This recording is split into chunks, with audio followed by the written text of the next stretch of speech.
This is unusual.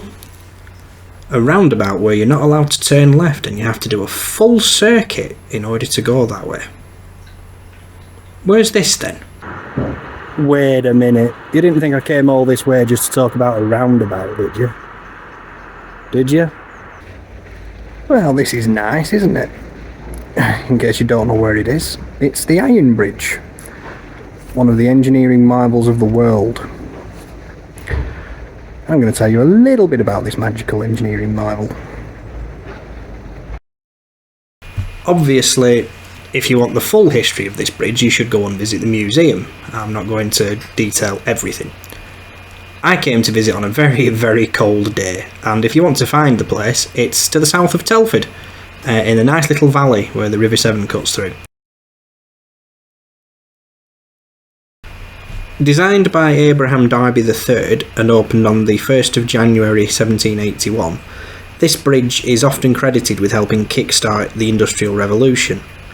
However, revolutions don't usually start like this in a single place, and whilst this was an important part of the early Industrial Revolution, it was not the start of the Industrial Revolution.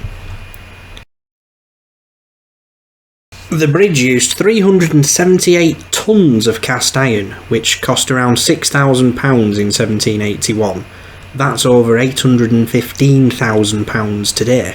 No wonder it opened with a toll. Despite the industrial nature of this area, the scenery is really quite breathtaking. But what's really staggering is that it took until 1934 before people realised that allowing heavy traffic over this bridge might have been a bad idea.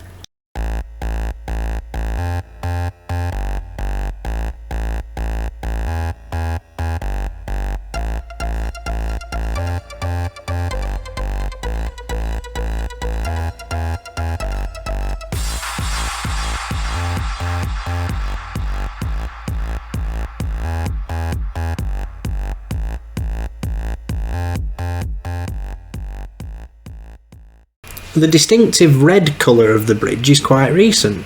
Originally it was always a bluey grey, and I hadn't realised it had been redecorated, so when I got here I was a bit puzzled. Although I have to say, it looks very striking in this colour. Obviously I didn't have time to stay around until it went dark, but the lighting of this bridge was done by the late Liz Peck, and a little memorial stone is placed to the edge of the bridge where you overlooks the site and just reminds people of the work she did.